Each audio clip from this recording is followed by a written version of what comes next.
வணக்கம்,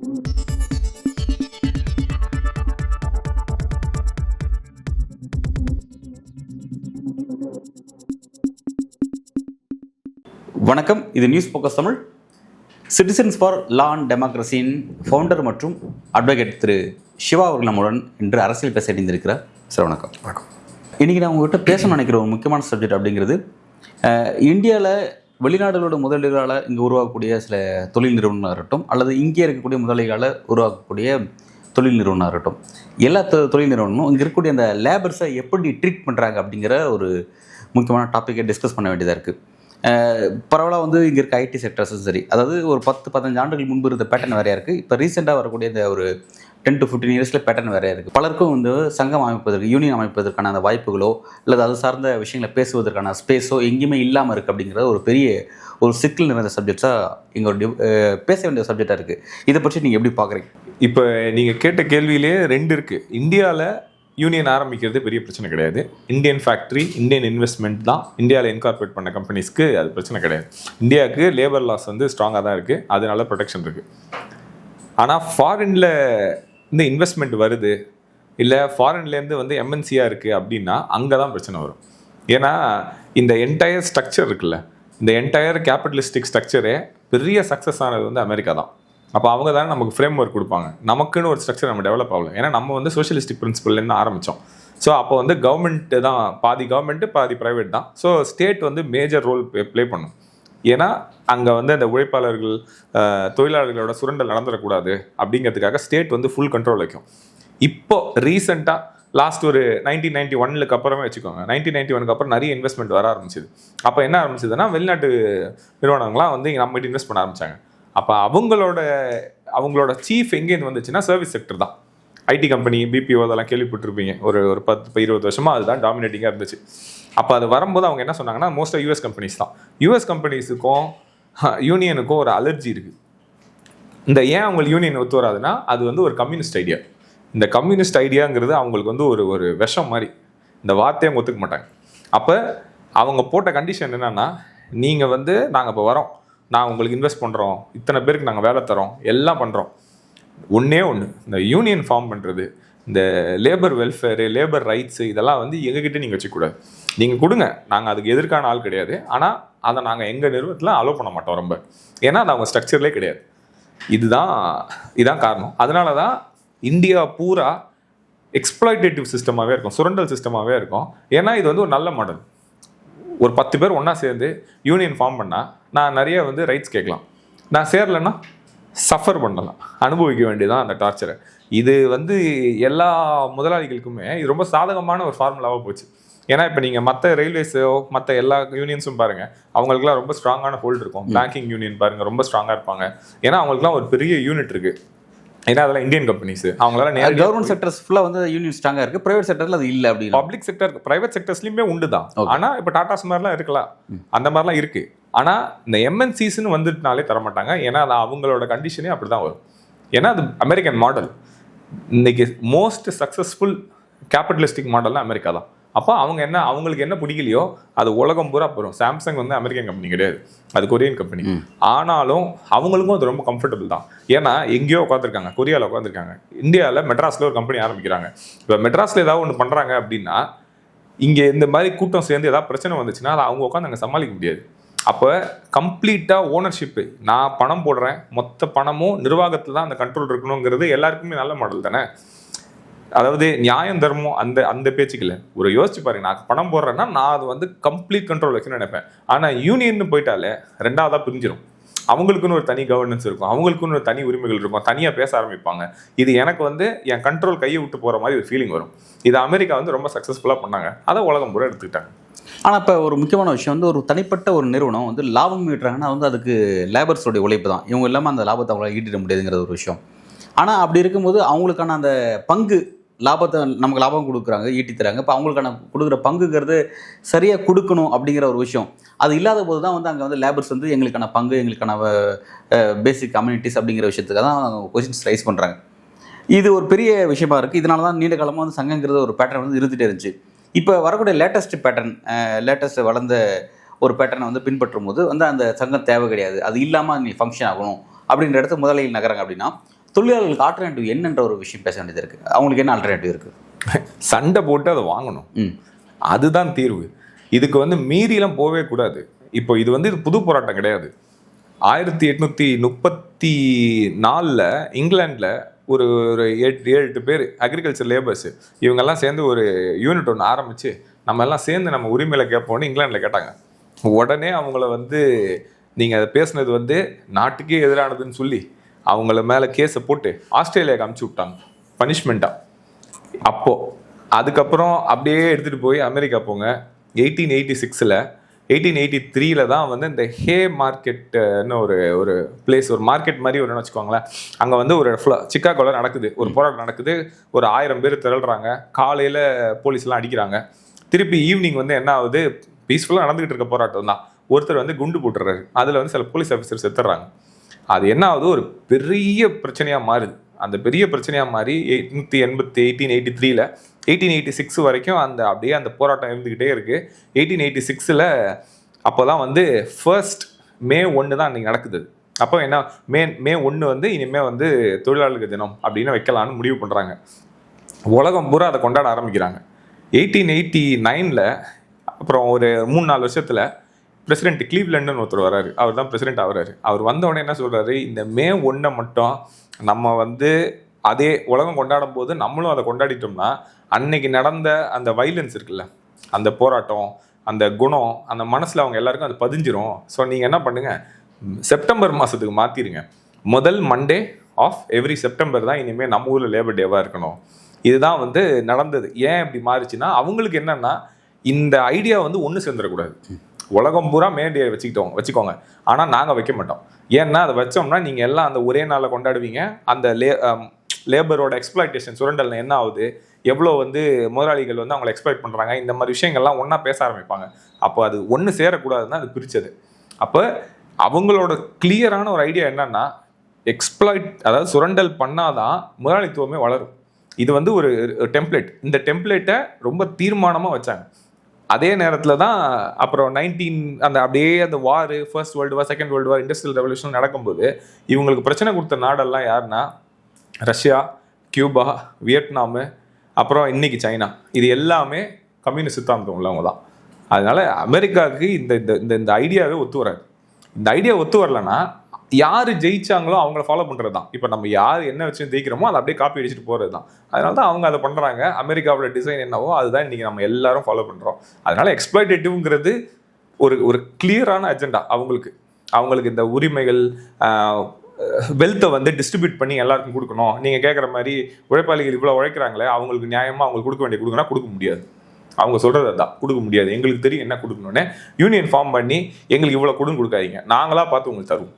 அதனால தான் எல்லா கண்ட்ரியும், அது அமெரிக்காவாக இருந்தாலும் சரி, இந்தியாவாக இருந்தாலும் சரி, இந்த டாப் 10% ஒரு 80% வெல்த் வச்சுருப்பாங்க. 80% மொத்தமாக ஜிடிபி அவங்ககிட்ட தான் இருக்கும். பாக்கி இருக்கிறதெல்லாம் 20% 30% தான் உலகம் பூரா இருக்குது. இது இங்கேயும் அப்படி தான் இருக்குது, அமெரிக்காலையும் அப்படி தான் இருக்குது.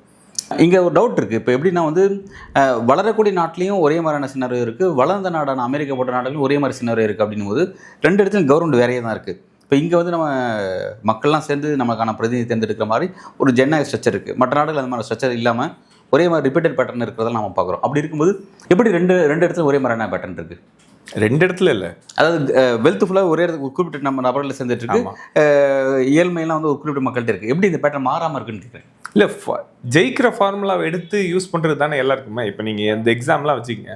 இப்போ நாம என்ன ஸ்கூலில் படிக்கும்போது நீ எப்படி படித்தேன், நான் எப்படி படித்தேன். இப்போ எவன் ஃபஸ்ட் மார்க் எடுக்கிறானா அவன்கிட்ட கேட்பேன், எப்பரா படித்தேன். நான் சொல்லுவான், இதை எழுதுனா அதை எழுதி படித்தேன், புக் எழுதுனா இந்த புக் வாங்கினேன்னு. அதை அப்படியே ஃபாலோ பண்ணுவாங்க. அவங்க ஃபஸ்ட் மார்க் எடுப்பாங்களான்னு எடுக்க மாட்டாங்க. அவங்க ஃபஸ்ட் மார்க் எடுக்கிறவங்க படிச்சுட்டு இருக்காங்க, அது டைம் வேறு, டைம் போடுறாங்க. ஆனால் நம்ம எல்லாம் என்ன பண்ணுவோம், அதுதானே ஃபாலோ பண்ணுவோம். அதே மாதிரி நம்மளை விட ஒரு 5-6 மடங்கு பெரிய பொருளாதாரம் அமெரிக்கா. அப்போது நம்மளோட ஆசை என்னன்னா, இன்னைக்கு இருக்கிற மைக்ரேஷன்லேயே அதிகமாக எங்கே போகிறாங்க. இன்னைக்கு நீங்கள் யாரை போய் கேட்டாலும் அமெரிக்காவுக்கு நான் நாளைக்கு உனக்கு அனுப்புகிறேன், எந்த செலவும் நீ பண்ண வேணாம், போறியானா எல்லாரும் போயிடுவாங்க. அப்போ எல்லாருக்கும் ஆசை தான். இன்னைக்கு ஹையஸ்ட் மைக்ரேஷன் குஜராத்லேருந்தும், குஜராத் தானே அதிகமாக போய் உட்காந்துருக்காங்க. எந்த கண்ட்ரியாக இருந்தாலும் சரி, யாருக்காக இருந்தாலும் சரி, இன்னைக்கு ஸ்டேட்டஸில் அமெரிக்கா போகணுன்னா எல்லாரும் போயிடுவாங்க. அப்போது ஒரு ஆஸ்பிரேஷன்னா அமெரிக்கா தான். அப்போ அந்த ஃபார்முலா என்னவோ அதை அப்படியே எடுத்து இங்கே வைப்போம். இங்கே இதெல்லாம் பரவாயில்ல, இங்கே போய் நீங்கள் என்ஜிஓஸ் பாருங்கள். இங்கே நம்ம ஊரில் இருக்கிற என்ஜிஓஸ், கொஞ்சம் பணம் உள்ள என்ஜிஓஸ், இந்த என்ஜிஓஸ் முதற்கொண்டு அமெரிக்கனோட கம்பெனி எப்படி நடக்குமோ அதே ஃபார்முலா எடுத்து கம்பெனி நடத்துகிறாங்க, என்ஜிஓ நடத்துகிறாங்க. அந்த அளவுக்கு எக்ஸ்ப்ளாய்டேஷன், லேபர் எக்ஸ்ப்ளாய்டேஷன், இங்கேயும் ஒர்க் எக்ஸ்ப்ளாய்டேஷன் தான். ஏதோ ப்ராஃபிட் கம்பெனி மாதிரி என்ஜிஓஸ் நடத்துகிறாங்க. எந்த இடத்துலையுமே அது விட்டு வைக்கல. எல்லாத்துக்கும் டெம்ப்ளேட் யார் தரான்னா அவங்க தான் தராங்க. இப்போ நீங்கள் சொல்கிறது வந்து ஓகே. இப்போ கேரளா போன்ற ஒரு கம்யூனிஸ்ட் கவர்மெண்ட் ஆளக்கூடிய ஸ்டேட்டில் அங்கே எப்படி இருக்குது இந்த பேட்டர்ன்? கேரளாவில் அங்கே எம்என்சி போச்சுன்னா அவங்க வைக்கிறது தான்.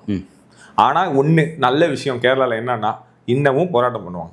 நம்மளை மாதிரி நெட்டில் மட்டும் போராட்டம் பண்ணுறவங்க இல்லை, அவங்க நேரடியாகவே பண்ணுவாங்க. அது ஒன்று தான். அதுதான் கம்யூனிசம் வந்து கம்யூனிசம் மாதிரி ஒரு ஐடியா இல்லைன்னா கேபிட்டலிசம் வந்து வேற மாதிரி போயிருக்கும். அதாவது அது என்ன நினச்சி கூட நம்ம பார்க்க முடியாது. இந்த கம்யூனிசம் சித்தாந்தம் இருக்கிறதுனால அது எதிராக போய் நிப்பாட்டி சண்டை போட்டு ஏதாவது லேபர் ரைட்ஸ்ன்னு வாங்கிட்டு இருக்காங்க. இந்தியா மாதிரி இதில் பாசிபிலிட்டிஸ் இருக்குது. ஏன்னா நம்ம கட்டமைக்கும் போதே சோஷியலிஸ்ட் எக்கானமின்னு சொல்லிட்டோம். இப்போ கூட சிஜிஐ சொன்னார்ல சீஃப் ஜஸ்டிஸ், சோஷியலிஸ்ட்டும் செக்குலரும் இருக்கும். சோஷியலிஸ்ட்டுங்கிறது உடனே கம்யூனிசம்னு யோசிச்சிடாதீங்க. அது வந்து சமூக நீதி ஃபார் லேபர்ஸ், லேபர் வெல்ஃபேருக்காக நியாயமாக எல்லாருக்கும் அவங்க உழைக்கிறதுக்கு ஏற்ற மாதிரி நீதி கொடுக்கணுங்கிறதுக்கு தான் மட்டும்தான் சோஷியலிசம் தவிர வேற எதுவும் தேவையில்லை. ஸோ நம்மளோட அப்படி மரபு அப்படி இருக்குது. ஆனால் கேரளாவில் பெரிய நல்ல விஷயம் என்னென்னா, காலேஜ் ஸ்கூல்லேருந்தே அரசியலில் அவங்க பங்கு இருக்கலாம். நம்மள மாதிரி நோ பாலிடிக்ஸ் கிடையாது. நம்ம வீட்டிலே சொல்லியிருப்பாங்க அரசியல் பேசாதேன் ஸ்கூல்லலாம். ஆனால் அங்கே வந்து அரசியல் பேசுவாங்க. ஸ்கூல்லேயே சேர்ந்துக்கலாம், காலேஜ்லேயும் சேர்ந்துப்பாங்க. பொண்ணு பையன் எல்லாருமே அரசியலில் தெரிஞ்சவங்களாக தான் இருக்காங்க. அதே மாதிரி போராட்டங்கள் எல்லாரும் நிறைய படம் பார்த்தோம் இப்போ ரீசெண்டாலாம். எல்லா படத்துலையும் ஒரு நர்ஸ் ஒரு பிரச்சனைனா நர்ஸஸ் எல்லாம் சேர்ந்து யூனியன் போட்டு ஹாஸ்பிட்டல் வாசல் இது பண்ணுறாங்க. So it's very good culture. நமக்கு தான் அது இல்லை, ஆனால் அது வேணும். லாஸ்ட்டாக எனக்கு தெரிஞ்சு கேரளாவும் வெஸ்ட் பெங்கால் தான் இருப்பாங்கன்னு நினைக்கிறேன். கம்யூனிஸ்ட் கட்சிகள் ஒன்று கம்யூனிஸ்ட் சித்தாந்தத்தை நானும் ஏற்றுக்கிறேன், நானும் அதை தான் பின்பற்றுறேன் அப்படிங்கிற மாதிரி தங்களை வந்து பிராண்ட் பண்ணிப்பாங்க. ஆளுங்களோட கட்சி பிராண்ட் பண்ணிப்பாங்க. அல்லது அந்த மாதிரியான சித்தாந்தம் பேசக்கூடிய நபர்களை கூட வச்சுப்பாங்க, அவங்களோட சேர்ந்து ஒரு கூட்டணி ஆட்சி அமைப்பாங்க. அவங்களும் கூட அந்த மாதிரி இடத்துல வந்து ஒரு வளர்ச்சிக்கு தடையாக இருக்குது கம்யூனிசம். அதாவது எப்படின்னா, ஒரு லேபர் சார்ந்த ஒரு பிரச்சனை ஒன்று, லேபர் சார்ந்த பிரச்சனையும் முதலாளி சார்ந்த ஒரு பிரச்சனையும் ஒரு புள்ளியில் மீட் பண்ணிக்குது அப்படின்னும் போது, அப்போ முதலாளிக்கு அதுவாக ஒரு நிலைப்பாடு எடுக்கக்கூடிய ஒரு விஷயத்துக்கு தள்ளப்படுறாங்களா அல்ல விரும்பி நகராங்களாங்கிறது ஒரு விஷயம். ஆனால் வளர்ச்சிக்கு தடையாக இருக்குது அப்படிங்கிற ஒரு விஷயத்தை பின் பாயிண்ட்டாக பேசுகிறாங்க. அதை எப்படி பார்க்குறீங்க? இது ஒன்று புது நரேட்டிவ்லாம் கிடையாது. கம்யூனிசம் வளர்ச்சிக்கு தடையாக இருக்குங்கிறத ஒரு 100-200 வருஷமாக பதிவு வச்சுருக்காங்க. அதனால நம்ம வந்து அதுலேருந்து வந்து மாறிலாம் போயிட முடியாது. அதே மாதிரி யார் வந்து மெஜாரிட்டி ஃபண்டுன்னு எல்லாருக்கும் வெளிப்படையாக தெரிஞ்சது தான். ஃபண்டுங்கிறது எலெக்ஷனுக்கு தேவை. யார் மேஜராக ஃபண்டு பண்ணுறா? அப்போ அந்த மேஜராக ஃபண்டு பண்ணுறவங்க தானே நரேட்டிவே கண்ட்ரோல் பண்ணுவாங்க. அப்போ கம்யூனிசம் வந்து ஃபண்டு பண்ண போகிறது இல்லை எலெக்ஷன்ஸ்க்கெல்லாம். அவங்க வந்து உரிமைக்காக போராடுற சைடில் நிற்பாங்க. கேபிட்டலிசம் தான் ஃபண்டு பண்ணும் எலெக்ஷனுக்கு, ஏன்னா அவங்களுக்கு தான் ஆதாயம் அதிகம். அப்போ அந்த இதுதானே அவங்களும் பேசுவாங்க. இது இங்கெல்லாம் கிடையாது. வேர்ல்டு பூராவே இப்போ எலான் மஸ்க் வந்து ட்ரம்ப்புக்கு ஒரு $100 மில்லியன் வந்து செலவு பண்ணியிருக்காரு எலெக்ஷனுக்கு. அப்போ அவர் பக்கம் நிற்பாரா? அவர் வந்ததுக்கு அப்புறம் அவருக்கு ஏதாவது செய்வாரா? இல்லைன்னா நியாயம்னு ரோட்ல இறங்கி எவ்வளோ பேர் போராடி இருப்பாங்க பல விஷயத்துக்கு. இந்த ஹெல்த் கேருக்காக போராடினாங்க, எல்லாருக்கும் ஹெல்த் கேர் கொடுக்கணும்னு. இவங்க உடனே என்ன சொன்னாங்கன்னா, அமெரிக்காவில் ஹெல்த் கேர் எல்லாருக்கும் கேட்குறீங்கன்னா இது கம்யூனிஸ்ட் புத்தி, உடனே கம்யூனிஸ்ட் புத்தின்ட்டாங்க. எல்லாருக்கும் அப்படின்ற எல்லாருக்கும் ஒரு வார்த்தை சொல்லிட்டீங்கன்னா கம்யூனிஸ்ட்னு பிராண்ட் பண்ணிடுவாங்க. ஸ்கூல் எல்லாருக்கும் நல்லதாக கொடுங்க, வந்து எல்லாருக்கும் ஹெல்த் கேர் எல்லாருக்கும் கொடுங்க அப்படின்னு சொன்னதுக்கு உடனே அது கம்யூனிஸ்ட்னு சொல்லிட்டாங்க. இந்த பெர்னி சாண்டர்ஸ்லாம் அதான் சொல்லிக்கிட்டே இருந்தார், உடனே அதை சொல்லிட்டாங்க. ஆனால் இப்போ உலக அளவுலையும் சரி, இப்போ இந்தியாவிலும் சரி, கம்யூனிஸ்ட் கட்சிகள் தோற்கிறாங்க. கம்யூனிஸ்டில் வந்து இன்றைக்கி வந்து அவங்க எங்கே காணமே அப்படின்னு மாதிரி. இப்போ இந்தியாவில் எடுத்துக்கிட்டால் வந்து திரிபுராவில் இல்லை, வெஸ்ட் பெங்காலாக இல்லை, கேரளாவில் வந்து கூட்டணி அரசாக தான் இருக்குது, மெஜாரிட்டி இல்லை. தமிழ்நாட்டில் பார்த்தீங்கன்னா தமிழ்நாட்டில் வந்து கூட்டணி கட்சிகள் தான் வந்து பயணப்பட்டு இருக்காங்க. அவங்க அதாவது ஒரு காலத்தில் தேசிய கட்சியாக இருந்தவங்க இன்றைக்கி கட்சியுடைய அங்கீகாரத்தை தக்க வச்சுக்கிறதே பெரும்பாடாக இருக்குது. எப்படி கம்யூனிஸ்ட் கட்சியில் அந்தளவுக்கு வந்து இங்கே வந்து ஒரு வீழ்ச்சி நோக்கி நகராங்க, அதை எப்படி பார்க்கலாம்? இல்லை, இது வந்து நம்ம எப்படி பார்க்கணும்னா, கட்சியாக இருக்கோ இல்லையோ சித்தாந்தம் இருக்கும். இது கேபிட்டலிசம். இப்போ நம்ம மற்ற கட்சியும் இருக்கட்டும், டிஎம்கேவாக இருக்கட்டும், இல்லைனா காங்கிரஸாக இருக்கட்டும், திரிணாமுல் காங்கிரஸாக இருக்கட்டும், எந்த பார்ட்டி வேணால் எடுத்துக்கோங்க, பிஜேபியே கூட இருக்கட்டும், அவங்களுக்குமே கம்யூனிஸ்ட் பிரின்சிபல்ஸ் எல்லாம் உள்ளே வச்சு தான் கட்சி நடத்தி ஆகணும். கம்யூனிஸ்ட் பிரின்சிபல்ஸ்னால் என்ன? லேபர், நான் எந்த வேலையாக இருக்கட்டும், ஒரு லேபர் நான் போடுறேன், அந்த லேபருக்கு தகுதியான வேலை, அவன் வாழ்வாதாரம் ஒழுங்காக இருக்கணும், அவங்களுக்கு ஏற்ற மாதிரி மெடிசன், ஹெல்த்து, எஜுகேஷன் எல்லாரும் கொடுக்கணும். அதுக்கு தான் இன்றைக்கி வந்து லேபர் வெல்ஃபேர் டிபார்ட்மெண்ட்டுன்னு இருக்குல்ல, நம்ம ஊர்லேயும் இருக்குது, அங்கேயும் இருக்குது. 40,000 கோடி இருக்குது. இன்னும் கொடுக்கப்படாத காசு யூனியன் கவர்மெண்ட்டில் இப்போ உள்ள டேட்டா அது 40,000 crores இன்னும் லேபருக்குன்னு கொடுக்கணும்னு வச்சுருக்காங்க. ஆனால் இன்னும் அந்த ஏதோ அந்த டாக்குமெண்ட் சரியில்லை, அது சரியில்லைன்னு கொடுக்கல. தமிழ்நாடு கவர்மெண்ட்ல 4000 கோடி இருக்கு, இன்னும் அன்யூட்டிலைஸ்டு, இன்னும் கொடுக்கல. அவ்வளோ சலுகைகள் இருக்கு. இது வந்து டிஎம்கே என்ன கம்யூனிஸ்டா இல்லையா? ஆனால் அது கம்யூனிஸ்டோட ஐடியா தான். இந்த லேபர்னு ஒன்று இருக்கணும், லேபர் வெல்ஃபேர்னு ஒன்று இருக்கணும். இப்போ நீங்கள் எந்த கட்டடம் எங்கே கட்டினாலும் செஸ்ன்னு ஒன்று கலெக்ட் பண்ணுவாங்க, தெரியும்ல? அந்த செஸ்ஸுங்கிறது 1% கலெக்ட் பண்ணுறது எதுக்குன்னா இந்த மாதிரி காசு எடுத்து வச்சுப்பாங்க. அதுக்கப்புறம் லேபர் கார்டுன்னு நீங்கள் ஒன்று வாங்கினீங்கன்னா அந்த லேபர் கார்டில் ப்ரெக்னென்சி, ஸ்கூலு, எஜுகேஷனு எல்லாத்துக்கும் ஃபண்ட்ஸ் இருக்குது. இதெல்லாம் வந்து கம்யூனிசம் கொடுத்த ஐடியாஸ். இதெல்லாம் நம்ம வந்து வேற பார்ட்டிஸ் கொடுத்த ஐடியா இல்லை. ஸோ கம்யூனிசம்ங்கிற கம்யூனிஸ்ட் பார்ட்டி இருக்கோ இல்லையோ, இல்லை அது ஆட்சிக்கு வருதோ இல்லையோ, the idea will always be there. இப்போ நீங்கள் சொல்கிறத பார்த்தா நான் இப்படி புரிஞ்சுக்கலாமா? அதாவது ஒரு சொசைட்டியை வந்து ஒரு கம்யூனிஸ்ட் கவர்மெண்ட் தான் ரூல் பண்ணும் கிடையாது. அந்த சித்தாந்தத்தை உள்வாங்கி வேற ஒரு பேரில் இருக்க கட்சிகள் கூட ஆட்சி செய்யலாம். அந்த மாதிரி பேட்டர் தான் இங்கே இருக்குது அப்படிங்கிறது நீங்கள் சொல்கிறீங்களா? அப்படி 100%. அப்போ அப்படின்னா வந்து பாஜக கம்யூனிஸ்ட் எங்கே பின்பற்றுறதுன்ற பின் பாயிண்ட் ஏதாச்சும் நீங்கள் சொல்லி இல்லை, பிஜேபி வந்து அதை பண்ணுதுன்னு இல்லை. ஆனால் இந்த லேபர் வெல்ஃபேர்னு ஒன்று டிபார்ட்மெண்ட் இருக்குல்ல, இதை பிஜேபி டிசைட்லாம் பண்ண முடியாது. வேணுமா கம்யூனிஸ்ட் சித்தாந்தத்தை ஃபாலோ பண்ணமா முடியாதானே? முடியலன்னா அந்த ஆட்சியிலே இருக்காது. யாருக்காக அவங்க பேசுறாங்க? பாட்டாளிக்கு தானே பேசுறாங்க. ஓட்டு போடுறது யாரு? பாட்டாளிக்கு தானே. பாட்டாளிக்கு பேசின சித்தாந்தத்துல உச்ச சித்தாந்தம் வந்து கம்யூனிசம் தான். இல்லை, இப்போ ஒரு எக்ஸாம்பிள் வைக்கிறேன் பாருங்களேன். இப்போ விவசாயிகள் கம்யூனிஸ்ட்ன்ற அந்த பிராண்டுக்குள்ளே வருவாங்களா வர மாட்டாங்களாங்கிறத நீங்கள் எனக்கு விளக்குறீங்க.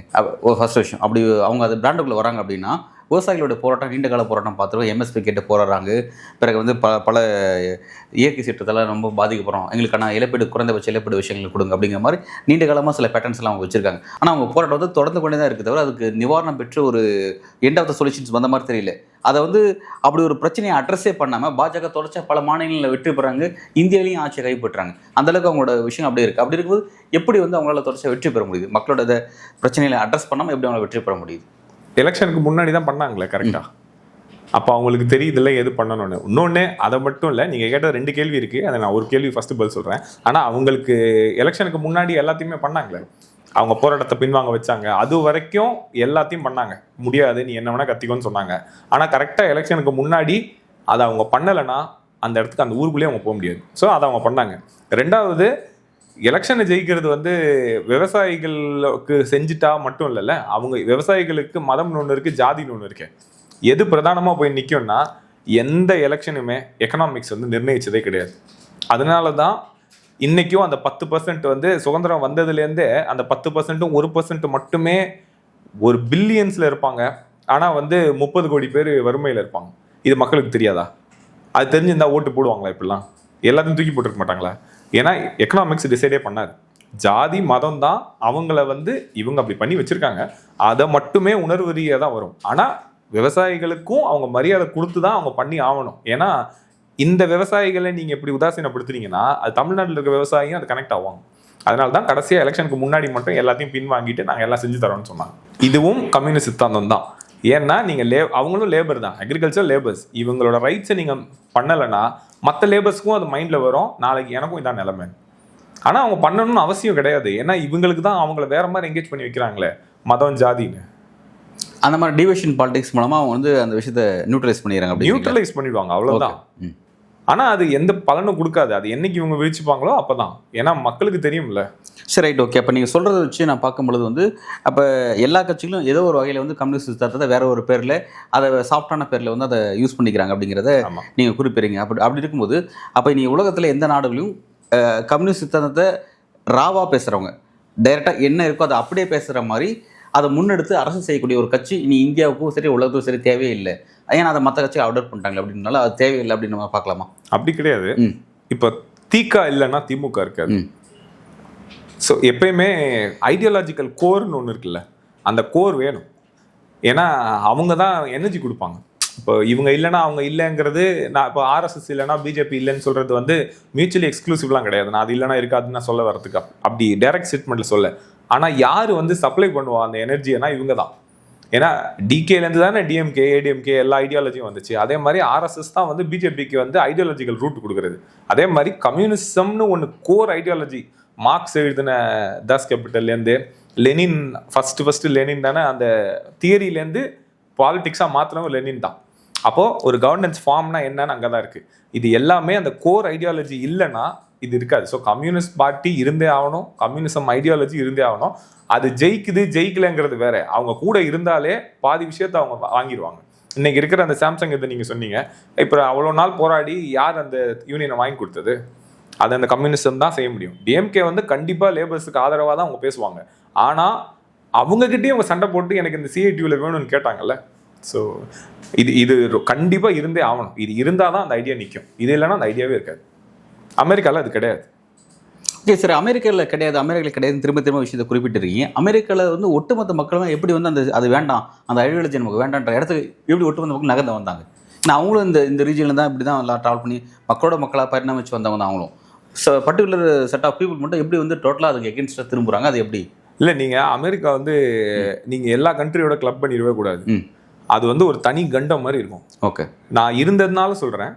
அது வந்து அங்கே ஒரு 50%, 45%, 50%க்கு மேலே பாஸ்போர்ட்டே கிடையாது. ஏன்னா அந்த கண்ட்ரியை அவங்க பார்த்து முடிக்க முடியாது. அவ்வளோ பெரிய கண்ட்ரி அது. அவங்களோட எல்லாத்துக்குமே நீங்கள் நல்ல இங்கிலீஷ் படம்லாம் பார்த்தீங்கன்னா the world's best burger, the world's best sandwich, world's best காஃபின்லாம் சொல்லுவாங்க. வேர்ல்ட்ஸ் பெஸ்ட்னா என்ன? உலகத்திலே சிறந்த காஃபிங்கிறாங்க. அவங்க இத்தாலியே போயிருக்க மாட்டாங்க, ஃப்ரான்ஸ் போயிருக்க மாட்டாங்க, இல்லை ஆஃப்ரிக்காவில் இருக்க சில கண்ட்ரிஸ்க்கு போயிருக்க மாட்டாங்க, நம்ம ஊர் ஃபில்டர் காஃபி குடிச்சிருக்க மாட்டாங்க. ஆனால் எப்படி வேர்ல்ட்ஸ் பெஸ்ட் காஃபின்னு சொல்கிறாங்க? அவங்க இங்கிலீஷில் புரியுதா? அவங்க நரேட்டிவே எப்படின்னா உலகத்திலேயே நான் தான் பிரதானமான ஒரு சிட்டிசன் அப்படின்னு அவங்கள அப்படி சொல்லி வச்சுருக்காங்க. எந்த படத்துக்கு வேணாலும் பாருங்கள், ஏலியன் வந்து வேறு எங்கேயுமே ஏலியன் இறங்காது, அமெரிக்காவில் தான் போய் இறங்கும். அதே மாதிரி அவங்க அங்கே நாசாவில் இருக்கிறவங்க என்ன சொல்லுவாங்கன்னா நம்ம உலகத்தை காப்பாற்றணும்னு சொல்லுவாங்க. அவங்க ஊர், நம்ம ஊரில் ஏதாவது ஒரு பிரச்சனைனா நம்ம என்ன சொல்லுவோம்னா நம்ம ஊரை காப்பாற்றணும். மெட்ராஸில் பிரச்சனைனா டெல்லியில் இருக்கவங்க காப்பாற்றணும்னு சொல்லுவாங்க, டெல்லியில் இருக்கவங்க மெட்ராஸை காப்பாற்றணும்னு சொல்லுவாங்க. ஆனால் அமெரிக்காவில் ஏதாவது ஒரு பிரச்சனை வந்தால் மட்டும் உலகத்தையே காப்பாற்றணும்னு உட்காந்து பேசுவாங்க. ஏன்னா அவங்களோட படம் வந்து அவங்க படம் தான் இருக்கிறதுலே பிக்கஸ்ட் ப்ராப்பகேண்டா மிஷின் அவங்க தான். இப்போ ஒரு எவரெஸ்ட்னு ஒரு படம் வந்துச்சு. அதில் பார்த்தீங்கன்னா இங்கே எவரெஸ்ட்டில் ஒருத்தருங்க மாட்டிப்பார், அமெரிக்கன் சிட்டிசனு. பல பேர் சாவுவாங்க. ஆனால் அவங்க ஒய்ஃப் வந்து இந்த மாதிரி வந்து அவர் மாட்டியிருக்காருன்னு சொல்லுவாங்க. எங்கேருந்தோ ஒரு 10 நிமிஷத்தில் வந்து தூக்கிட்டு போயிடுவாங்க. அவங்க என்ன சொல்ல வருவாங்கன்னா, என் சிட்டிசன்னா உலகத்தில் எந்த ஊரில் இருந்தாலும் என்ன இருந்தாலும் அவன் தான் இருக்கிறதுலே கிரேட்டஸ்ட், மற்றவங்களாம் எனக்கு அவ்வளோ கிடையாது. இதை சொல்லி சொல்லி சொல்லி சொல்லி அவங்க எல்லாரையும் அப்படி மனம் மாற்றி வச்சுருக்காங்க. அதே மாதிரி நான் சொன்ன மாதிரி 1940s ஆரம்பித்த அந்த கோல்டு வார் இருக்குல்ல, ரஷ்யா கூட, இந்த ரஷ்யா வந்து இவன் ஒரு அடி அடித்தான், அவங்க ஒரு அடி அடித்தான், இதே மாதிரி வச்சுருந்தாங்க. வியட்நாமில் பிரச்சனை, சைனாவில் பிரச்சனை, தைவான் இந்த இஷ்யூஸு, அப்புறம் கியூபாவில் பிரச்சனை. 1962 அந்த கியூபன் வார் வந்துச்சு, அந்த மிசைல் கிரைசிஸு. எல்லா பிரச்சனையும் பாருங்கள், எல்லாமே கம்யூனிஸ்ட் சித்தாந்தம் உள்ள நாடாக தான் இருக்கும். ஸோ யாரெல்லாம் அமெரிக்காவுக்கு டஃப் கொடுத்தாங்களோ அவங்க எல்லாம் கம்யூனிஸ்ட் சித்தாந்தமாக தான் இருப்பாங்க. அந்த கம்யூனிசம் சித்தாந்தம் இருக்கிறவங்களை எல்லாரும் நாட்டுக்கு எதிரின்னு அவங்க கட்டமைச்சு ஒரு 70-100 வருஷமாக மக்களை மைண்டை மாற்றி வச்சுருக்காங்க. நான் தான் அங்கே காலேஜ் படிக்கும்போது நான் தெரியாமல் சேகவரா எனக்கு பிடிக்கும்னு சொல்லிட்டேன். உடனே என்னை வந்து டெரரிஸ்ட் மாதிரி பார்த்துட்டாங்க. ஏன்னா அவங்கள பொறுத்த வரைக்கும் அது கம்யூனிஸ்ட் சித்தாந்தம். நம்ம ஊரில் அதெல்லாம் கிடையாது. நம்ம ஹிட்லர் பேரும் சொல்லுவோம், சேகுவரா பேரும் சொல்லுவோம், எல்லா பேரையும் சொல்லுவோம். நமக்கு அது அந்த அளவுக்குலாம் புரியாது, விவரம் இல்லாமல் தான் நம்ம எல்லாத்தையுமே சொல்கிறதுங்க. ஆனால் அவங்க வந்து அதை வந்து, ஏன்னா அந்த வேர்டு கம்யூனிசம்னு வந்துச்சுன்னா அது வந்து ஸ்டேட்டோட எனிமி இப்படிங்கிறது. ஸ்கூல்லேருந்து நான் படித்தது சட்டக்கல்லூரி, அங்கே இருக்கிற முக்கியமான சட்டக்கல்லூரி. அந்த சட்டக்கல்லூரியிலேயே அங்கே இருக்கிற அவ்வளோ படித்தவங்களும் எப்படி இப்படி பார்க்குறாங்கன்னா, அப்போ காமனர்ஸ் எப்படி பார்ப்பாங்க? அப்போ புரியுதுல, இது வந்து அவங்களோட என்டையர் மனோவியலே மாற்றி வச்சுருக்காங்க. இப்போ இதில் எனக்கு ஒரு கேள்வி இருக்குது. என்னென்னா, இப்போ தான் பெஸ்ட்டுன்னு சொல்லி அவங்க நினச்சிக்கிறாங்க அப்படின்னா அதில் 2 விதமான கருத்து இருக்குது. ஒன்று வந்து தான் அந்த அளவுக்கு உண்மையிலே வந்து பெஸ்ட்டாக இருக்கணும், ஒரு அறிவு முதிர்ச்சி அந்த மாதிரி கருத்து சொல்லணும். அல்லது வந்து ஒரு அறிவு முதிர்ச்சி இல்லாத ஒரு கிணத்து தவளையாக இருந்துட்டு சில தன்னை பெருமை பேசணும், அந்த இடத்துல சொல்லணும். அவங்க இதில் எந்த டேர்ம்ஸ்லேருந்து அந்த வார்த்தையை பயன்படுத்துகிறாங்க? கிணத்து தவளையிலேருந்து அவங்க பேசுகிறாங்க. ஓகே, ஏன்னா அவங்க வந்து பிரசிடென்ட்ஸ் வந்து இந்த வேலையை பண்ணாங்க.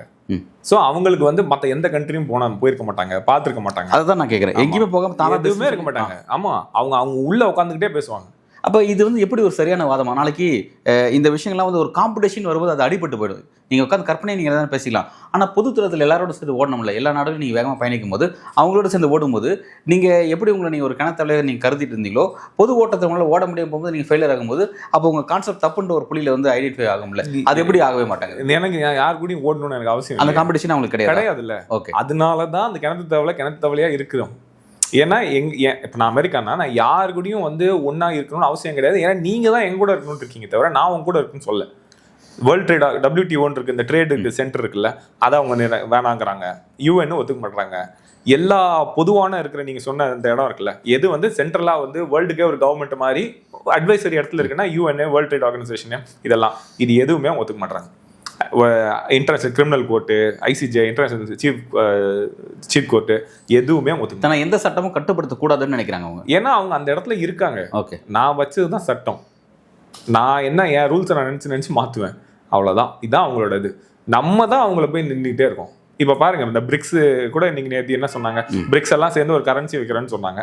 இவங்க என்ன சொல்றாங்க, நீ கரன்சியை நீங்க கொண்டு வந்தீங்கன்னா நான் உங்க அத்தனை பேருக்கும் 100% டேரிஃப் போடுவேன். என்னன்னா நீ எந்த பொருளை நீ எங்க ஊருக்கு எடுத்துட்டு வந்தாலும் 100% நான் வந்து டாக்ஸ் போட போறேன்னு சொல்றாங்க. அப்ப தெரியுதுல்ல, நாங்க ஒரு 5 பேர் சேர்ந்து ஒரு முடிவு பண்றோம். அங்க உட்காந்து ஒருத்தர் சொல்றாரு, இன்னும் பிரசிடென்டே ஆகல, அடுத்த மாசம் தான் ஆக போறாரு, இப்ப சொல்றாரு நீ போட்டனா நான் உனக்கு போடுவேன். அப்ப தெரியுதுல்ல யாரை நம்பி இந்த வேர்ல்டு கவர்மெண்ட் வேர்ல்டு ட்ரேட் இருக்குன்னு. அப்போ அவங்க ஏன் கிணத்து தலையா இருக்கிறதுக்கு அவங்களுக்கு ஓகே தானே. அவங்க என்னைக்கு நம்மளை சான்று வராங்களோ அன்னைக்கு நீங்க சொன்ன மாதிரி எல்லாமே உடஞ்சு போயிடும். ஆனா அது இப்போ இல்ல, அது அப்படி ஒரு பேட்டர்னே வராது. இப்போ வரும், கண்டிப்பா வரும். ஆனா இப்போ என்ன ஒரு விஷயம் அப்படின்னா, இப்போ வந்து அமெரிக்க போன்ற நாடுகள் எதையுமே உற்பத்தி செய்யறது இல்லை. எல்லாத்தையும் வந்து அவங்க என்னன்னா வந்து அவங்க வழியில எல்லாத்தையும் டிரான்ஸ்ஃபர் பண்ணிக்கிறாங்களே தவிர எதையும் உற்பத்தியான ஜென்ரேஷன் அவங்க ஈடுபடுறது இல்லைங்கிறத பார்க்குறோம். சர்வீஸ் செக்டர் தான் அவங்க இருக்கிறாங்க. அப்படி இருக்கும்போது இப்படியே அவங்களால இந்த உலகத்தில் பொது உலகத்தோட பொது நீரோட்டத்தில் அவங்களால கலந்துக்காமலே அவங்களால இந்த பயணத்தை இப்படியே கொண்டு போயிட முடியுமா? இது ஹவு லாங் இது கொண்டு போக முடியும்? இல்லை, அவங்க உற்பத்தி பண்ணலைன்னெலாம் கிடையாது. அவங்களோட ஐடியாவை ஒர்க் ஷாப்பை தான் வெளியே வைக்கிறாங்க. ஓகே, அவங்களோட ஐடியா தான். இப்போ எந்த டெக்னாலஜியாக இருக்கட்டும், இப்போ ஐஃபோன் மார்க்கெட்டாக இருக்கட்டும், எந்த மார்க்கெட்டாக இருந்தாலும் இப்போ அவன் டெக்கோட ஐடியாவை வந்து அவன் வைப்பான். இப்போ சாஃப்ட்வேர்ஸ்லாம் அவன் தான் கொண்டு வருவான், ப்ரோக்ராமை டெவலப் பண்ணுறது. அதோட வேலை செய்யறதுக்கு கூலி வேலை தான் நம்ம வந்து மற்ற கண்ட்ரீஸ்ல கொடுக்குறான். அவன் ஊர்ல லேபருக்கு கொண்டு கூட அந்த லேபர் வேலையை நம்ம கிட்ட கொடுக்குறாங்க. ஆனா ஐடியாவோட தாட் அங்கேருந்து தான் வருது. மைக்ரோசாஃப்ட் அங்கேருந்து தானே வந்துச்சு, ஆப்பிள் அங்கேருந்து தான் வந்துச்சு. இன்னைக்கு இதை பார்க்குறவங்களுக்கும் சரி, எல்லாருக்கும் சரி, கையில் வச்சிருக்க ஃபோனில் இருக்கிற எல்லா ஆப்ஸுமே மோஸ்ட் இம்பார்ட்டண்ட்டாக ஒரு நாளைக்கு ஆவரேஜாக ஒரு 3 மணி நேரம் உலகம் பூரா யூஸ் பண்ணுறாங்க. உலகம் பூரா அதோட ஐடியா அவங்களுக்கு தானே. அப்போ நீங்கள் எப்படி அவங்க கண்ட்ரோல் பண்ண மாட்டான்னு சொல்கிறீங்க? மேனுஃபேக்சரிங்னா அவன் உட்காந்து சட்டி பண்ண தான் செய்கிறது கிடையாது. உலகத்தில் இருக்கிற மொத்த டேட்டாவே அவன் தான் கண்ட்ரோல் பண்ணுறான். அதோட எல்லாமே அங்கே தான் இருக்குது. ஸோ இப்போதைக்கு அவனை வந்து அந்த டாமினன்ஸ் பொசிஷன்லேருந்து அமெரிக்காவை நவுத்துறது ரொம்ப கஷ்டம். எக்கனாமிக்கலாக எனக்கு தெரியாது, நான் வந்து எக்கனாமிக் ஸ்பெஷலிஸ்ட் கிடையாது, அது நிறைய பேர் இருப்பாங்க, அதை அவங்க சொல்லட்டும். ஆனால் ஒரு காமன் மேன் யூஸ் பண்ணுற டெக்னாலஜி, பொருள், இதோட டாமினன்ஸ் கண்டிப்பாக ஐடியா அங்கேருந்து தான் வருது. கூகுள் குரோம் வச்சுக்கோங்க, இன்னைக்கு நீங்கள் எந்த சர்ச் இன்ஜின் போனாலும், மைக்ரோசாஃப்ட் எட்ஜாக இருந்தாலும் சரி, குரோமா இருந்தாலும் சரி, எங்கே யார் யூஸ் பண்ண போகிறீங்க? அவங்கள தான் யூஸ் பண்ணி ஆகணும். ஃபேஸ்புக், ட்விட்டரு, இன்ஸ்டாகிராமு எல்லாம் அவங்களுக்கு தான். அப்போ ஒரு நாளைக்கு ஒரு சாதாரணமாக மெட்ராஸ்லேயோ காரைக்காலையோ இருக்கிற ஒருத்தர் ஒரு 5 hours to 6 hours யூஸ் பண்ணுற ஒரு பொருள், அதே மாதிரி அதில் யூஸ் பண்ணுற ஆப்ஸ், இது எல்லாமே யூஎஸோடது தான். ஒன்று கூட நம்மளது கிடையாது. அவங்ககிட்ட நம்ம எடுத்துகிட்டு வந்து நிறைய ஐடியாஸ் கிரியேட் பண்ணிக்கிட்டு இருக்கோம். ஆனால் பேஸ் அங்கேருந்து தானே வருது. இல்லை, இப்போ அவங்க வந்து எந்த ஒரு பொது நீரோட்டத்தில் கலந்துக்க மாட்டாங்க, தான் வந்து ஒரு பெரிய அண்ணன் அப்படின்ற மாதிரி மென்டாலிட்டியில் இருப்பாங்க. அப்படி இருக்கும்போது இப்படிலாம் அவங்க இருக்காங்க. அப்போ அவங்க வந்து நம்மளை இந்தளவுக்கு அவங்கள சார்ந்து இருக்கிற மாதிரியான விஷயத்தில் உருவாக்குறாங்க. அப்படி இருக்கும்போது அவங்கள நம்ம சார்ந்து இருக்கிற மாதிரியான பேட்டர்ன் உருவாக்குற மாதிரி எந்த நாடுகளாலும் முடியலையா? அந்த மாதிரியான ஒரு சோதனை ஓட்டத்தில் எந்த நாடுகள் இதுவரை இறங்கவே இல்லையா? ஏன் வந்து அந்த பேட்டர்ன் இப்படியே போயிட்டு இருக்கு? இல்லை, எல்லாரும் முயற்சி பண்ணி தான் இருக்காங்க. சைனா பெருசாக முயற்சி பண்ணுறாங்க. ஆனால் சைனாவோட ஒரு சின்ன இஷ்யூ என்னன்னா, அவங்க சித்தாந்தம் வந்து அவங்களுக்கும் ஹிஸ்டாரிக்கலாக உள்ளுக்குள்ளேயே டெவலப் ஆன சொசைட்டி. அது ஒரே எத்தனிக் குரூப்பாக அது கம்யூனிஸ்ட் ஐடியாலஜியில் ரொம்ப இதாக அவங்களும் ட்ரை பண்ணுறாங்க. எல்லா கண்ட்ரியும் ட்ரை பண்ணுவாங்க. ஆனால் ஃபர்ஸ்ட் கமர்னு ஒன்று அட்வான்டேஜ் இருக்குல்ல, அது அவங்க தான் ஆரம்பிச்சது. இன்டர்நெட்டு ஃபஸ்ட்டு அங்கேருந்து தான் வந்தது. அதனால எல்லாத்தையும் கடன்னு அவங்ககிட்ட என்ன கையில் இருக்கோ அதை பெஸ்ட்டாக கிரியேட் பண்ணிட்டாங்க. இப்போ நம்ம அதுலேருந்து வந்து ஸ்பின் ஆஃப் ரெடி பண்ணிக்கிட்டே இருக்கோம், அதுலேருந்து கொஞ்சமாக. ஆனால் அது அவ்வளோ ஈஸி கிடையாது.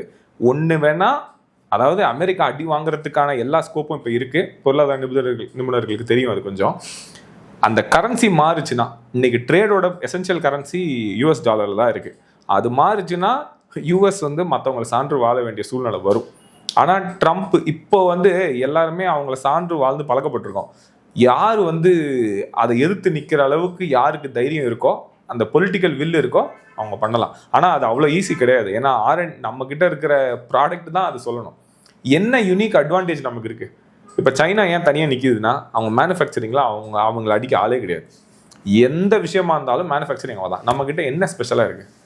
எப்படி நீங்கள் வந்து அதை யோசிக்க முடியும்? இந்தியா யோசிக்கிறது கஷ்டம். இந்தியா வந்து நல்ல ஸ்கில்லை ரெடி பண்ணலாம், நல்ல சப்போர்ட் பண்ணலாம். ஆனால் சப்போர்ட்டிவ் சிஸ்டம் வேற இல்லை, ஓனர் வேற இல்லை.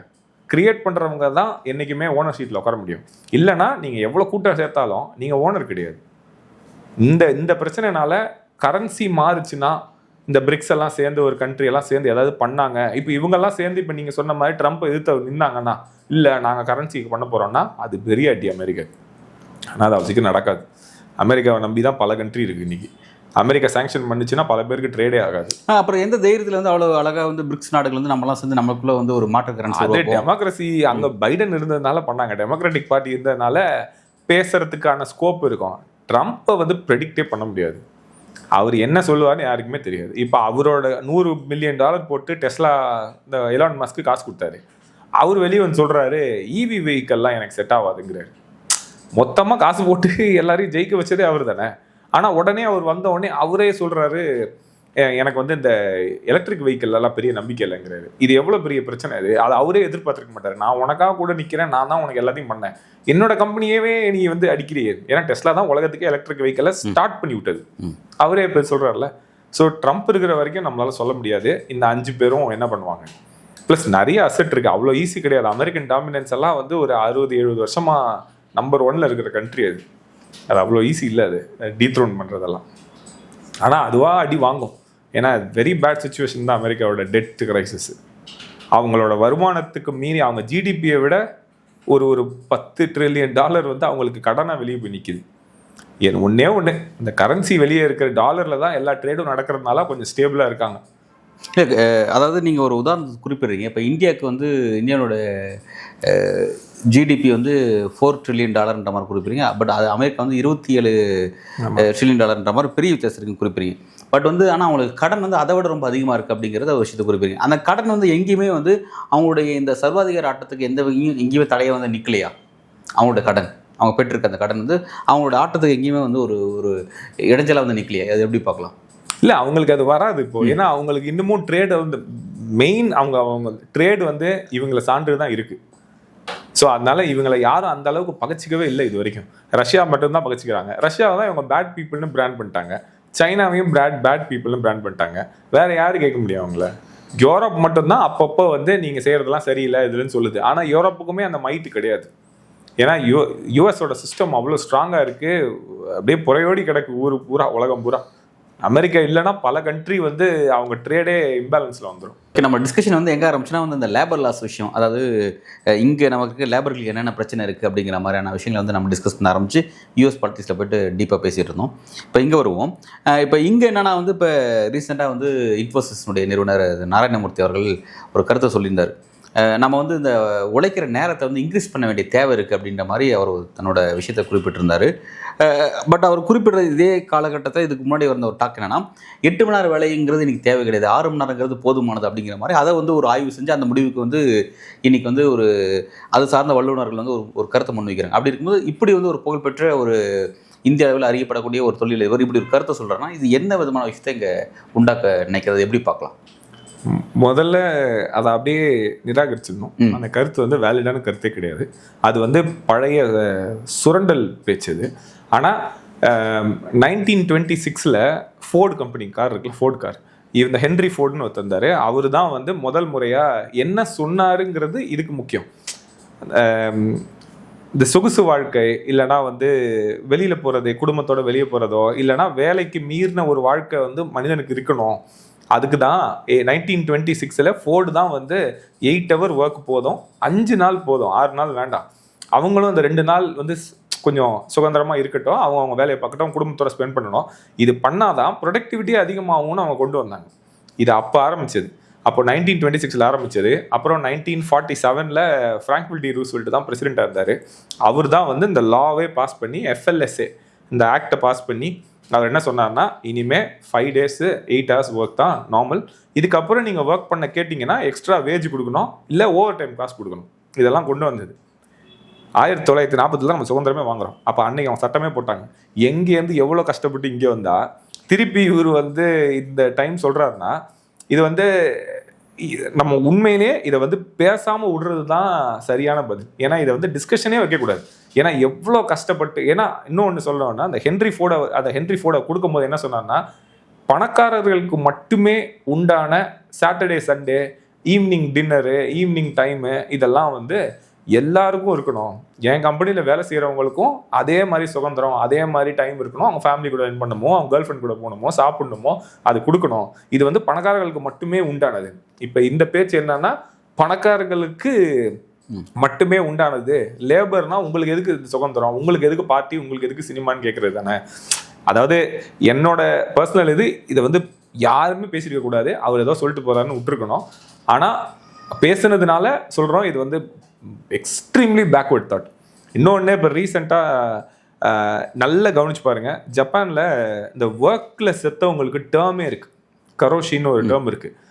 இப்போ அந்த பிரச்சனை என்ன ஆச்சுன்னா, ஒர்க்குன்னு மாற்றி குழந்தைங்க அங்கே கிடையாது. இப்போ அதனால ஒரு பெரிய ஏஜிங் பாப்புலேஷன் வருது. சவுத் கொரியாவில் இப்போ அந்த பிரச்சனை, தைவானில் பிரச்சனை, சைனாவில் பிரச்சனை, இந்தியாவில் பிரச்சனை இன்னும் ஆரம்பிக்க போகுதுன்னு ஏற்கனவே சொல்லிருக்காங்க. நேத்தி RSSோட அவர் என்ன சொன்னாரு, 2 குழந்தையாவது வேணும்னு சொன்னாரு. 3 குழந்தை வேணும் மினிமம். அந்த 3 வேணும். ஆனா 2க்கு கீழே போச்சுன்னா பெரிய பிரச்சனை வரும் நம்ம பாப்புலேஷனுக்குன்னு சொன்னாரு. நான் என்ன யோசிக்கிறேன்னா, அவர் பேசாம அந்த சுதாமூர்த்தி அவங்க MP அவங்க கிட்ட சொல்லி, அவங்க ஹஸ்பண்ட் கிட்ட சொல்லி, இதை மாதிரி நீங்க பண்ணீங்கன்னா நம்ம நாட்டுக்கு தான் ஆகணும், அவங்க MP கிட்டே சொல்றதுதான் பெட்டர்னு நினைக்கிறேன். ஏன்னா எனக்கு தெரிஞ்சு ஆப்போசிட்டா நடக்குதுல்ல. அவங்க இருக்கிற கட்சி என்ன சொல்லுதுன்னா, நாட்டோட நல்லதுக்கு சொல்லுது, குழந்தைங்களாம் எல்லாம் போயிடுவாங்க. இந்த ஏன் வேலைக்கும் குழந்தைங்களுக்கும் ஒற்றுமை இருக்குன்னு உலகம் பூரா சொல்லிட்டாங்க. ஓவர் ஒர்க் வந்து உங்க பர்சனலா உங்க ஹெல்த்தை பாதிக்கும். அதனாலதான் இப்போ ஃபர்டிலிட்டி கிளினிக்கெல்லாம் அதிகமானதே அதனாலதான்.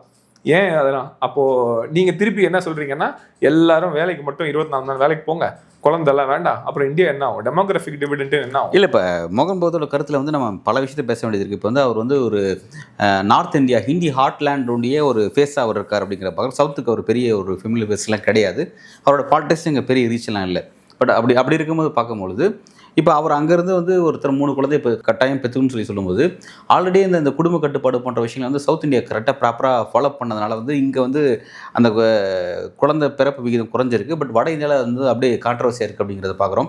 இதன் காரணமாகவே நாளைக்கு வந்து ஒரு பாப்புலேஷன் கணக்கெடுப்பு நடத்தினாவோ, இல்லை அதன் அடிப்படையில் வந்து தொகுதி மறுவீடு டீலிமிட்டேஷன் செஞ்சாவோ சரி, சவுத் இந்தியா பெரிய அளவில் பாதிக்கப்பட போது, ஹிந்தி ஹார்ட்லேண்ட் வந்து பெரிய அளவில் வந்து MP தொகுதியில் பெறப்போகுது. அப்படிங்கும்போது பொலிட்டிக்கலாக அது ஒரு பெரிய பிரச்சனையை உண்டாக்குன்றதை நம்ம பார்க்குறோம். அப்படி இருக்கும்போது அவர் பேசுகிற இந்த கருத்து இது இன்னும் என்ன மாதிரியான விஷயத்தை உண்டாக்குது? ஐயோ, எனக்கு அந்த கருத்தில் உடன்பாடு இல்லை. நான் சொன்னது எதுக்குன்னா, ஒரே இடத்துக்குள்ளே உட்காந்துக்கிட்டு வீட்டுக்குள்ளே உட்காந்துக்கிட்டு 2 பேரும் மாற்றி பேசுகிறாங்களே, அவங்க வந்து அவங்க சுதாமூர்த்தி அவங்க கிட்டே சொல்லிக்கலாமே, உங்கள் ஹஸ்பண்ட் கிட்ட சொல்லுங்க, நீங்கள் எங்களுக்கு எதிராக பேசிகிட்டு இருக்கீங்கன்னு சொல்லுங்கன்னு சொல்கிறதுக்கு தானே தவிர, குழந்தை பெற்றுக்காது. அகெயின் என்னோட ஒப்பீனியன் என்னன்னா, நம்ம அதை பேசவே கூடாது. அவங்கவுங்க ஃபேமிலி, அவங்கவுங்க டெசிஷன். ஸோ எனக்கு இன்கம் இருக்குது, எனக்கு ஒர்க் லைஃப் பேலன்ஸ் வேணுங்கிறவங்க வச்சுக்கணும். அது டெல்லியாக இருந்தாலும் சரி, மெட்ராஸாக இருந்தாலும் சரி, இதை வந்து ஸ்டேட் தலையிடவே கூடாதுங்கிறது தான் இது. ஆனால் ஒர்க் லைஃப் பேலன்ஸ் இருக்கணுங்கிறது கம்யூனிஸ்ட் ஐடியா. ஸோ அந்த ஐடியா இருக்கணும். நம்ம ஆரம்பிச்சதுனால அதுலேயே முடிக்கிறேன். அது வந்து நியாயமாக இருக்கணும். ஒரு லேபர் வேலை செய்கிறாங்கன்னா அவங்களுக்கு தேவையான எல்லா பாதுகாப்பும் கொடுக்கணும். ஒன்னே ஒன்று ஃபைனலாக சொல்லிக்கிறேன், இந்த கிக் எக்கானமின்னு ஒன்று போயிட்டு இருக்குல்ல, இந்த லேபர் நீங்கள் ஆரம்பிச்சதுனால சொல்கிறேன், இந்த Swiggy, Zomato, all of this, இவங்க யாருமே இன்னும் லேபர் வெல்ஃபேர் நெட்டுக்குள்ளேயே வர மாட்டாங்க. அது ஒரு பெரிய இஷ்யூ. ஆனால் அது இன்னும் வந்து லெஜிஸ்லேஷன் பாஸ் பண்ணவே மாட்டாங்க. ஏன்னா அதில் என்னன்னா, டிரைவர்ஸுக்கு பேர் பார்ட்னர்ஸ்னு வச்சுக்கிறாங்க, அப்புறம் டெலிவரிக்கு பேர் வேற ஏதோ பார்ட்னர்ஸ்மா ஏதோ ஒரு பேர் வைக்கிறாங்க. ஏன்னா இவங்களை வந்து டிரைவர்னு சொல்லிட்டா லேபரில் மாட்டிக்கும். அந்த அவங்களுக்கான எல்லா சலுகையும் கவர்மெண்ட் கொடுக்கணும், இன்சூரன்ஸ் கொடுக்கணும், எல்லாம் கொடுக்கணும். இவங்க வந்து பார்ட்னர் இல்லைன்னா வந்து ஏதோ டேர்ம்ஸ்லாம் யூஸ் பண்ணிக்கிறாங்க. இந்த விஷயத்தையும் ஆக்சுவலாக யாராவது பேசணும். அதை பேசிட்டு தான் இருக்காங்க, ஆனால் அது இன்னும் செய்யலை. ஆனால் அது தமிழ்நாடு செய்யலாம் அட்லீஸ்ட். ஏன்னா இன்னமும் எவ்வளோ பேர் வேலை செய்கிறாங்க, ஆனால் அவங்க யாருமே சோஷியல் வெல்ஃபேர் நெட்டுக்குள்ளேயே வர மாட்டாங்க. இப்போ இந்த பிரச்சனைலாம் இருக்கும்போது இவர் வந்து இருக்கிற வேலைக்கு மேலே இன்னும் ஒரு 15 மணி நேரம் வேலை செய்யுங்கன்னு சொன்னால் அது வந்து ஓகே, அவர் நினப்பு, அவர் என்னவாது பேசிட்டு போட்டோம். அவர் இன்ஃபோசிஸ் அப்படி நடத்தினார்னா யூனியன்ஸ் எல்லாம் சேர்ந்து முடியாதுன்னு சொல்லணும். அவ்வளோதான். இப்போ நம்ம ஏற்கனவே பேசின மாதிரி நம்ம ஒரு விஷயத்துக்குள்ள வருவோம். அதாவது வந்து ஒரு கம்யூனிஸ்ட் கவர்மெண்ட்னா எப்படி இருக்கும், கம்யூனிஸ்ட் சித்தாந்தத்தை எப்படி வந்து இங்கே மற்ற கட்சிகள்லாம் எடுத்துக்கிறாங்க, குறிப்பாக அந்த லேபர் விஷயத்தில் எப்படி கையாளுறாங்கிறத நம்ம பேசிக்கிட்டு இருந்தோம். இப்போ வந்து பெருகி வரக்கூடிய மக்கள் தொகை ஏற்ப மாதிரி எல்லாருக்குமான எல்லா யங்ஸ்டர்ஸ்க்கு ஏற்ற மாதிரி வேலை கொடுக்குறதுக்கான நிறுவனங்கள், தொழிற்சாலைகள் இங்கே இல்லாமல் போகிறது அப்படிங்கிற மாதிரி சில விஷயங்கள்லாம் நம்ம பார்க்குறோம். அப்படி இருக்கும்போது இந்த மாதிரினா ஏற்கனவே வேலைவாய்ப்புங்கிறது ஒரு பெரிய பிரச்சனையாக இருக்குது இந்தியாவில். அது நம்ம சீரியஸான பிரச்சனையை பார்த்துட்ருக்கோம். அது எலெக்ஷனுடைய தேர்தல் முடிவில் பாதிக்கிற அளவுக்குலாம் இங்கே இருக்குங்கிறதெல்லாம் பார்க்குறோம். அப்படி இருக்கிற நேரத்தில் இந்த ஆர்டிஃபிஷியல் இன்டெலிஜென்ஸ் வந்து அது ஒரு பக்கம் வரும்பொழுது ஏற்கனவே வேலையில்லா திண்டாட்டம். அப்போ இது போன்ற தொழில்நுட்பங்களால் வந்து ஏற்படக்கூடிய வேலை இழப்புகள் இதெல்லாம் வந்து எப்படி ஒரு நாடு எதிர்கொள்ளும், எப்படி இந்த விஷயத்தெல்லாம் ஃபேஸ் பண்ணலாம்? இப்போ ஏன்னா கம்யூனிஸ்ட் கருத்துக்கு எதிராக நிற்கக்கூடிய ஒரு கவர்மெண்ட் வந்து அடுத்து இதை தான் பிராண்ட் பண்ணுறாங்க. நீங்கள் வந்து வேலை வேணும்னு கேட்குறீங்க, போர்க்குடி தூக்குறீங்க, யூனியன்லாம் கிடையாது, யூனியன் நீங்கள் கம்பல்சரி பண்ணினா வந்து தொழில்நுட்பத்தை கொண்டு வருவோம், தொழில்நுட்பத்தை கொண்டு தான் இன்னும் வேலையில் ஏற்படும் அப்படிங்கிற மாதிரியான விஷயத்தை வந்து முன்வைக்கக்கூடிய ஒரு கருத்தை நம்ம பார்க்க முடியுது. இப்போ அதை எப்படி ஹேண்டில் பண்ணலாம், அதை எப்படி புரிஞ்சுக்கலாம்? இல்லை, இந்தியா வந்து இன்னும் 50%க்கு மேலே அக்ரேரியன் தான், அக்ரிகல்ச்சரை பேஸ் பண்ணி உள்ளது தான். டிஸ்ரப்ஷன்லாம் பண்ணுற அளவுக்கு நமக்கு ஃபோர்ஸ் கிடையாது. மிஞ்சி போனால் ஒரு 20%, 25%, நான் சொல்கிறது இங்கிலீஷ் ஸ்பீக்கிங், நல்ல காலேஜ், நல்ல யூனிவர்சிட்டிஸ்க்கு போனவங்களோட வேலையில் கொஞ்சம் அடி வாங்கும். ஆனால் 70%க்கு வந்து இன்னமும் வந்து அன்ஆர்கனைஸ்ட் லேபர் தான். ஒரு 50%க்கு மேலே 70% கிட்ட மோஸ்ட்டாக வந்து அந்த அன்ஆர்கனைஸ்ட் செக்டரில் தான் இருக்கிறவங்க தான் இருக்காங்க. ஸோ எல்லாரும் வந்து கம்பெனியில் ரெஜிஸ்டர் ஆகி ஆஃபீஸுக்கு போகிற அந்த இது இல்லை. ஸோ டிஸ்ரப்ஷனுங்கிறது வந்து அந்த 30%க்கு இருக்குது. இப்போ ரீசெண்டாக ஐஐடியில் ஒரு ஹையஸ்ட் சேலரிங்கிறது, நம்ம ஐஐடிலாம் டிவிலாம் பார்த்துருப்போம், 1 கோடி சம்பளம், 1.5 கோடி சம்பளம் வாங்க. இன்றைக்கி வந்து லோவஸ்ட் சேலரி எவ்வளோவா இருக்குன்னா 4 லட்சத்தில் வந்து நிற்கிது. ஒரு ஐஐடியில் வந்து 8ஆவதுலேருந்து படிச்சுட்டு போகிறவங்க 4 லட்சம் தான் ஒரு வருஷத்துக்கு வாங்குறாங்கன்னா 20,000 ரூபாய்க்கு. அப்போ வந்து டிஸ்ரப்ஷன் இருக்குது. ஆனால் அது ஏஐனாலலாம் கிடையாது, ஜென்ரலாகவே வந்து அந்த டல்னஸ் இருக்குது. எக்கானமியும் பெருசாக இல்லை, இன்வெஸ்ட்மெண்ட் என்ன தான் இப்போ எவ்வளோ தான் இன்வெஸ்ட்மெண்ட்டுக்கு எடுத்துகிட்டு வந்தாலும் அதுக்கேற்ற மாதிரி வேலையும் அவங்க க்ரியேட்டே பண்ணுறது இல்லை. அங்கே ஆட்டோமேஷன் கண்டிப்பாக டிஸ்டர்ப் பண்ணும். ஆனால் அந்த ஆட்டோமேஷன் ஏஐனால் ஒரு கண்ட்ரியை பாதிக்கிற அளவுக்கு இந்தியாவுக்கு அந்த இடம் இல்லை. அமெரிக்காவில் இது ஆகலாம், ஏன்னா அங்கே எல்லாமே வந்து எஜுகேட்டட் ஒர்க் தான் அங்கே அதிகம். நம்மளை மாதிரி வந்து அக்ரிகல்ச்சர் 50%க்கு மேலே கிடையாது. அப்புறம் அன்ஆர்கனைஸ் செக்டரில் ஒரு 30-40% கிடையாது. ஸோ இந்த செக்டருக்கெல்லாம் ஏஐ வந்து பெருசாக பாதிக்காது. ஆனால் கண்டிப்பாக ஒரு 30%க்கு எஜுகேட்டட் பீப்புளுக்கு அடி வாங்கும், அது இருக்குது. ஆனால் அதை ப்ரொடெக்ஷன் பண்ணணும்னா ஸ்டேட்டு தான் முன்னாடி வரணும். ஏன்னா நீங்கள் எந்த அளவுக்கு ஏஐ போகலாம், ஏஐ போகக்கூடாதுன்னு ஸ்டேட்டு போடணும். இப்போ வரைக்கும் ஒரு ரெகுலேஷன் நம்ம ஊரில் கிடையாது. யூரோப் ஒரு ரெகுலேஷன் போட்டாங்க, யூஎஸ் வந்து டிராஃப்ட் பண்ணிட்டாங்க ரெகுலேஷன், ஆனால் நமக்கு எதுவும் டிராஃப்ட் பண்ணல. இப்போ நம்ம டிராஃப்ட் பண்ணும்போது அவங்களே சொல்லணும், இந்த அளவுக்கு ஏஐ நீங்கள் கொண்டு வரலாம், ஆனால் உங்கள் ஏஐ வந்து கம்பெனியில் இருக்கிற எம்ப்ளாய்மெண்ட் ரேட்டை குறைக்கிற மாதிரி இருந்துச்சுன்னா அவங்களுக்கு நாங்கள் வந்து இந்த சலுகையெல்லாம் தரமாட்டோம்னு சொல்லணும். அந்த அளவுக்கு நம்ம தான் அதுதான் பாலிடிக்ஸ் ஏன் முக்கியம், கவர்மெண்ட் ஏன் முக்கியம்னா இதை முதல்ல மக்கள் அவங்ககிட்ட கேட்கணும். நான் அந்த இங்கிலீஷில் எப்பயுமே அந்த பிரச்சனையை சொல்கிற மாதிரி தான், மக்கள் இவங்ககிட்ட சொல்லணும், இதனால எங்களுக்கு வேலை போகக்கூடாது, நீங்கள் ஒரு லா போடுங்க, ஏஐ உள்ள இன்டெகிரேட் பண்ணுறீங்கன்னா அந்த ஏஐ வந்து எங்கள் வேலையை கெடுக்காத அளவுக்கு இருக்கணும், அது ஹெல்ப்ஃபுல்லாக தான் இருக்கணும். அது பண்ணால் இவங்களும் ஃபாலோ பண்ணலாம், அது இல்லைன்னா டிஸ்ரப்ஷன் இருக்குது. ஒரு விரிவான உரையாடல், குறிப்பாக வந்து நம்ம ஒரு முக்கியமான ஒரு டாப்பிக்கில் தொட்டு அதோடைய விரிவான விஷயங்களை பேசணும். ரெண்டாவது இதை பற்றி யூஎஸ்னுடைய பாலிடிக்ஸ், அவங்களோட டாமினேஷன் எந்தளவுக்கு இருக்குங்கிறத பற்றியும் இன்டெப்த்தாகவே பேசியிருக்கோம்னு நினைக்கிறேன். ஓகே, ஒரு விரிவான உரையாடலுக்கு மிக்க நன்றி. நன்றி.